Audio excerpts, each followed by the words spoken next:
అంటే ఇలా ఒక ఎమర్జెన్సీని మించిన పరిస్థితి, ఒక దౌర్జన్యపూర్వకంగా ఇవాళ కవిత గారి అరెస్ట్ జరిగింది. ఇది గతంలో కూడా జరిగింది, మీరు అందరు చూస్తున్నారు. మా మంత్రులు గంగుల కమలాకర్ కానీ ఇతర మంత్రులు, మా పార్లమెంట్ సభ్యులు, మా శాసనసభ్యుల మీద కూడా ఇలాంటి ప్రయత్నాలు జరిగినాయి. అటు ఈడీ కేసులు, ఇటు రాష్ట్ర ప్రభుత్వ అక్రమ కేసులు, ఇలా అనేక రకాల మా పార్టీ నాయకుల మీద కూడా కుట్ర జరిగింది. ఒకవైపు మా ఎమ్మెల్యేలను కొనుగోలు చేసే ప్రయత్నం కూడా ఇదే బీజేపీ నాయకులు చేసిన విషయం కూడా మనందరికీ తెలుసు. అంటే ఇది ఒక రకంగా రాజకీయంగా మా మీద కక్ష సాధింపు చర్యలకు పాల్పడతా ఉన్నారు. ఎందుకంటే ఇదంతా కూడా ఒక కక్షతో చేస్తున్నటువంటిదే తప్ప ఇంకోటేం కాదు. ఈ అప్రజాస్వామిక చర్యలకు నిరసనగా ఈరోజు కవిత గారి అరెస్టుకు నిరసనగా రాష్ట్ర వ్యాప్తంగా కూడా రేపు అన్ని నియోజకవర్గ కేంద్రాల్లో పెద్ద ఎత్తున నిరసన కార్యక్రమాలు చేయాలని చెప్పి పార్టీ పిలుపునిస్తా ఉంది. ఎందుకంటే ఈరోజు ఈ అరెస్ట్ అనేది కేవలం రాజకీయంగా ప్రేరేపితమైంది. ఒక సంవత్సరన్నర కింద కవిత గారిని విట్నెస్ కింద నోటీస్ ఇచ్చారు. ఏడాదిని అర్థం తర్వాత ఇవాళ అక్యూజ్డ్ కింద మేము అరెస్ట్ చేస్తున్నామంటారు. అంటే ఏడాదిని అర్థం ఏం చేసిండ్రు మరి మీరు? ఈ 1.5 years నుంచి ఏం చేసిండ్రు? రేపు పార్లమెంట్ ఎన్నికల నోటిఫికేషన్ వస్తే ఇవాళ అరెస్ట్ చేయడం అనేటువంటిది ఇది పూర్తిగా రాజకీయ దురుద్దేశంతో ఒక కుట్రతో చేసినటువంటిదే తప్ప ఇంకోటేమీ కాదు.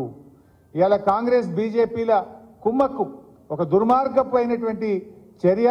దీన్ని తప్పకుండా బీఆర్ఎస్ పార్టీ ప్రజాక్షేత్రంలో ఎదుర్కొంటుంది. ఇవాళ రాష్ట్ర ప్రజలందరూ కూడా గమనిస్తా ఉన్నారు. ఈ కుట్రలకు రేపు ప్రజాక్షేత్రంలో బీజేపీ కాంగ్రెస్లకు శిక్ష తప్పదని కూడా నేను ఈ సందర్భంగా హెచ్చరిస్తా ఉన్నాం. ఎందుకంటే ఇవాళ ఇంత అత్యున్నత న్యాయస్థానం ముందు కేసు పెండింగ్లో ఉండగా ఉదయమేమో సెర్చ్ అన్నారు, సాయంత్రం ఏమో అరెస్ట్ అంటారు. అంటే ఇవన్నీ కూడా ఏంటంటే ముందే ప్లాన్ చేసుకొని వచ్చిండ్రు. వాళ్ళు ఫ్లైట్ టికెట్లు కూడా బుక్ చేసినారు. ముందేమో సెర్చ్ అంటారు, తర్వాత అరెస్ట్ అంటారు. అంటే ఇదంతా ఒక ప్లాన్డ్గా మధ్యాహ్నం తర్వాత వచ్చి కోర్టుకు కూడా పోకుండా, కోర్టుకు కూడా అవకాశం లేకుండా మధ్యాహ్నం 2 తర్వాత వచ్చి సాయంత్రం 6 తర్వాత కోర్టు టైం అయిపోయాక అరెస్ట్ అంటారు. అందులో రేపు శనివారం, ఎల్లుండి ఆదివారం. ఇదంతా ఒక రాజకీయ దురుద్దేశంతో రేపు ఎలక్షన్ నోటిఫికేషన్ వస్తే ఇవాళ మా పార్టీ క్యాడర్ను, మా నాయకుడిని డిమోరలైజ్ చేసే ఉద్దేశంతో ఒక పథకం ప్రకారంగా చేస్తా ఉన్నారు.